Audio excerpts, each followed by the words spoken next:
So, Brett, or may I call you Thomas? I'd like to ask you a few questions. And so, question number one would be, can you share an experience where your perspective or strongly held belief was challenged? What was the result of that? So, this happens quite a few times, and it's usually centered around agriculture. Flying or traveling, asking what I do for a living, people then starts the topic. Oh yeah, those almond farmers, they waste so much water. You know how many millions of gallons of water that it produces, and how bad all this stuff is for the environment.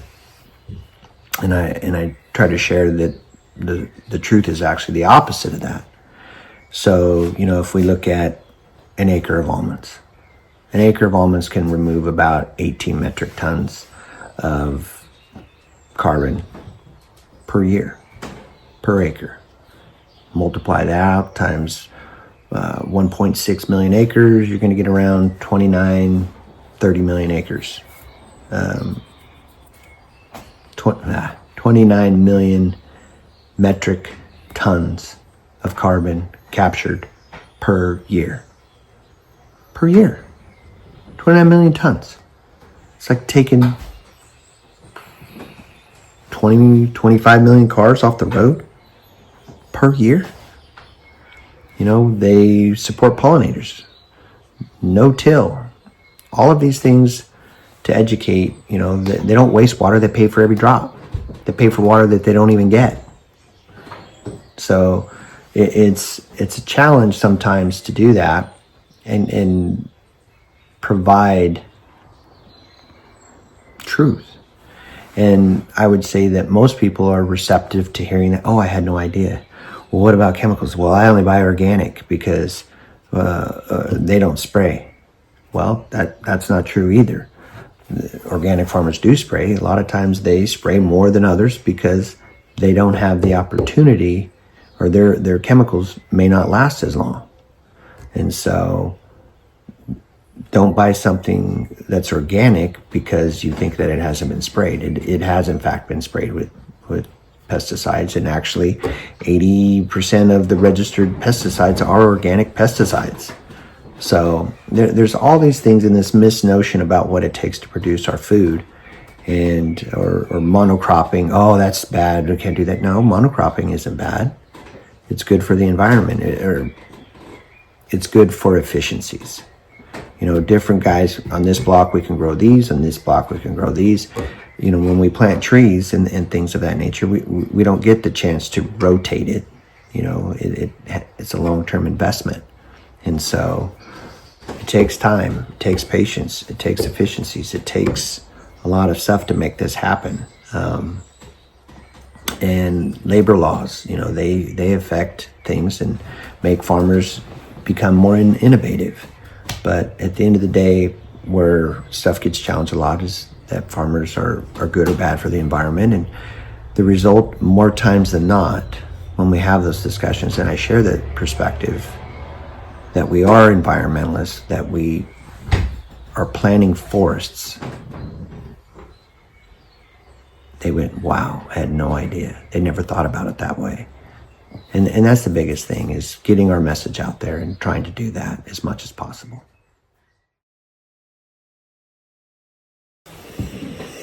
Great answer. Okay. Well, for question number 2, how do you go about getting what you want out of life? Well, that's a good one. How do I go about getting what I want out of life?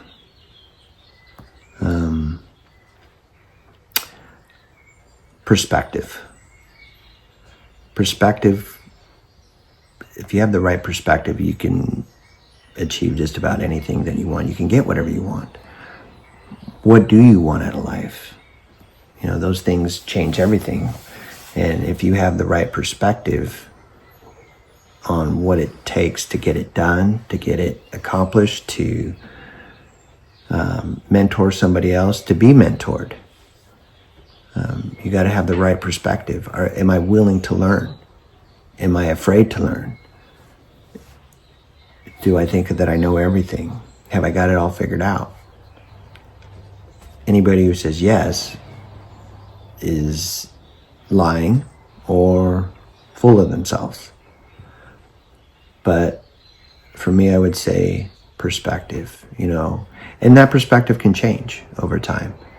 And what was important to me when I was 20 is not the same thing that's important to me now that I'm 47, almost 50.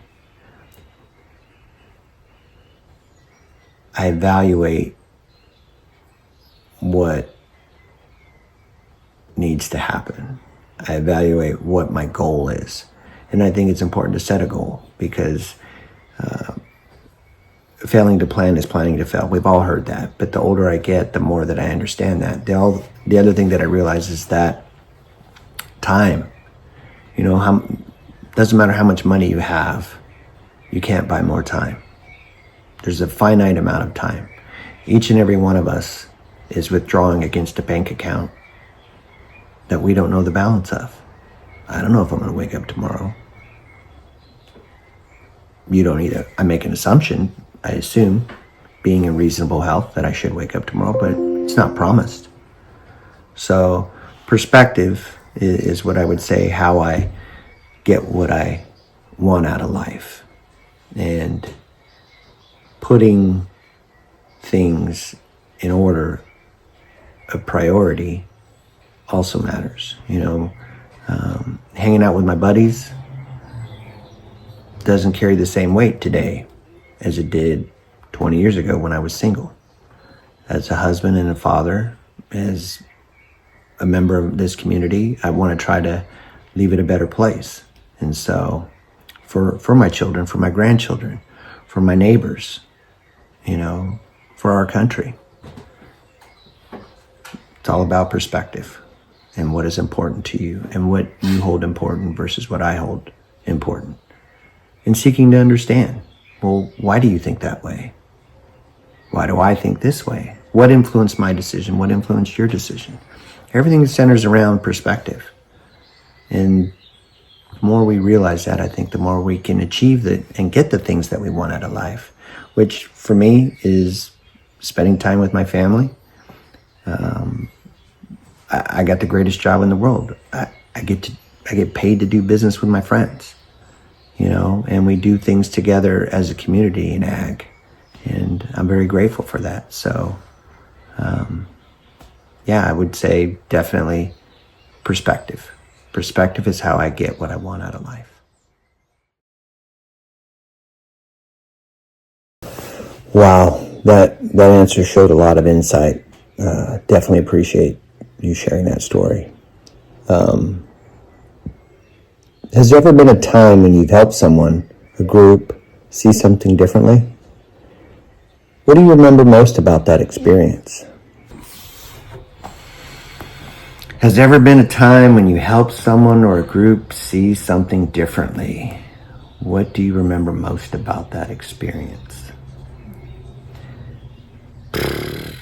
All the time. Whether that be something related to agriculture or something not related to agriculture. But in the interest of doing what we're doing here and being part of ag leadership, I would have to say that a common analogy that I would use is when people talk about, oh, what do I do? Well, I work for an ag chemical company. We manufacture chemicals, crop protection products for farmers. Oh, chemicals are bad. And I go, well, okay. Chemicals are bad. I said, well, what if I asked you the question this way? Drugs. Are drugs good or bad? Oh, drugs are bad. I said, okay, well, what about the drugs that save people's lives? Blood thinners or cancer treatment drugs or all these different, well, that's different. I said, okay, well, we're in the same boat then, right? And so helping people to understand, well, yeah, we do have to spray some things, otherwise we won't have a crop, or we won't have food, or we won't have these things. But we have to use them the right way. We have to use them sparingly. We have to use them for whatever reason. But we don't want to spray if we don't have to, because that comes at an expense. That comes at a cost. And in an industry where margins oftentimes are thin to begin with, sometimes we can't afford to spray. But part of that comes with too that most consumers wouldn't buy a piece of fruit if it has a blemish on it. Other countries, that's not an issue, but that's one here. So when you go to a grocery store and buy a piece of fruit, well, how does this happen? And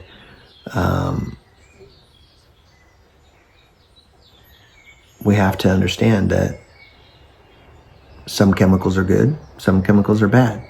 And that goes back to my earlier in question 1 about spraying things differently, or by getting California grown produce, being as regulated as we are, and buying food grown in the US versus other countries. All of those things go hand in hand.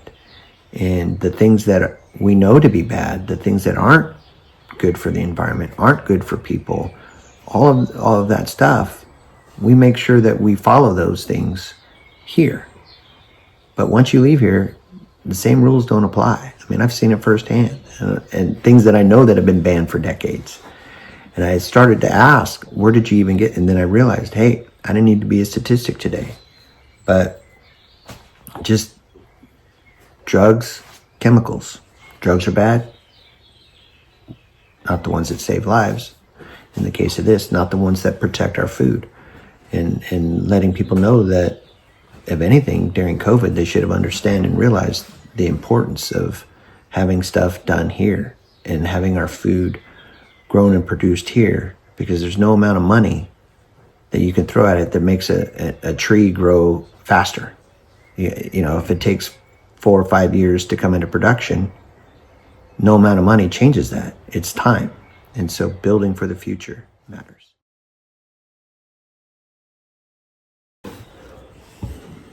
I see. All right. Well, thank you for that.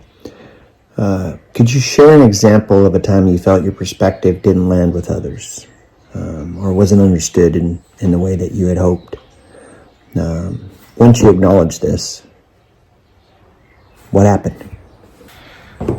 So I don't have a whole lot of professional examples for this question, but when I think about a personal one, I think about something that happened with my mother. Long story short, she was addicted to Xanax and alcohol, and hid some of that pretty well for quite a long time. Had a tragic accident, and not an overdose or anything. She fell, hit her head, and brought a lot of things to light.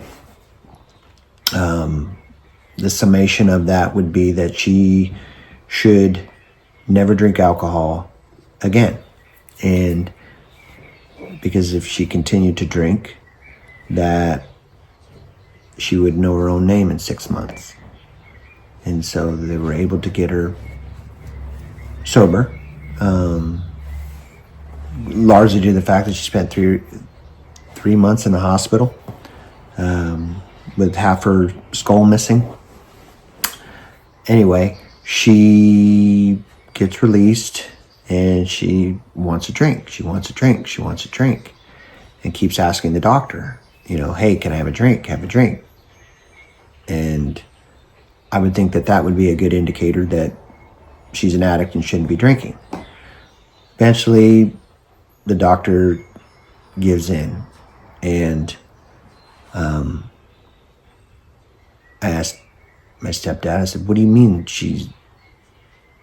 doctor said it's okay? I was with you when the neurologist said that this should never happen again. Well, the doctor, I said, well, then that's irresponsible. And either you can call and figure this out, or I can. And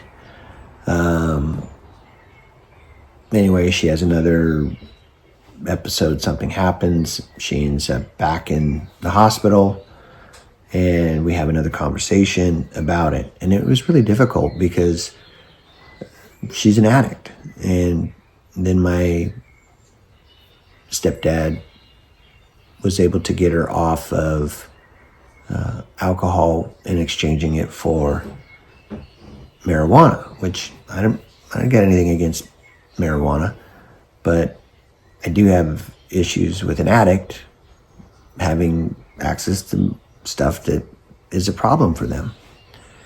And you're just trading one bad thing for another, and trying to get him and her to understand that, and especially him, that addicts don't have control the way that we do, a normal person would. And it's like ice skating uphill. And I finally resolved myself to the fact that I can't make that decision for them. I can just provide advice, love, share my concerns, but ultimately resolving myself to that they have to make that decision, and I have to be okay with the decisions that they make for themselves, even if they're self-destructive in my perspective. And it can be really hard, especially when you love somebody. But doesn't mean I'll ever stop trying and try to help come alongside and continue to encourage different behavior. Okay, well, thank you. Got one final question for you, not a biggie, but can you share a time when you worked towards something that benefited others? What stood out to you most about that experience? I think of all the questions, question 5, sharing a time when I worked towards something that benefited others, what stood out to me about that experience? This is an easy one because this is a lot of what I do on a pretty regular basis, whether that be helping out with different charities or providing advice or mentoring or being mentored, educating, just all of those things. It is part of who I am. And helping raise money for the hospital, that's, I think last year, the men's club, like 40 of us helped raise over $700,000 for the hospital. What stands out in that experience? Well, hopefully I never have to be at the hospital. But the fact that we're helping fill a need for our community has no bearing on me professionally. It doesn't benefit my industry. I'm not going to sell more product because I help raise money for the hospital. It's just about making a difference in the community that I live in. Teaching Sunday school. If you'd have told me 20 years ago that I'd be teaching Sunday school to 4th through 6th graders, I'd want to know what kind of drugs you were on, and we need to have an intervention, because no way, no how. But sometimes we get led in different ways. And one of the things that I've found is try not to speak in absolutes, because no sooner do you do that, God will show you a different path. Like, oh yeah, well, let me show you that. But the thing that stands out to me is just trying to make a better place, make a better way. Seek to understand, have that perspective. Why did somebody do the way they do? What influenced that? And can we make a difference in somebody else's life? Can we help change their trajectory? Those are all things that has always been a part of who I am. And I think a lot of that was because I was raised by leaders to lead. And to serve. And one of the things about being an effective leader is they're a servant first. We put the group's goals, we put the team's needs, whatever it is, above ourselves. And I don't seek the glory, but I will take the blame. And taking ownership of my mistakes, my flaws, not being afraid to apologize to my children. You know, if I make a mistake, I own it.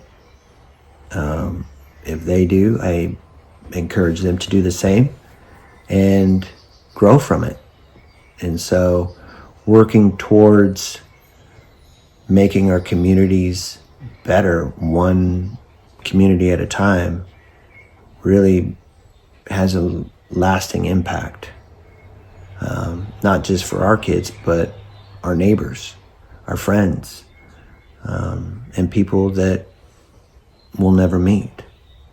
So anyway, that's what kind of stands out to me in those experiences is I just love giving and helping any way we can.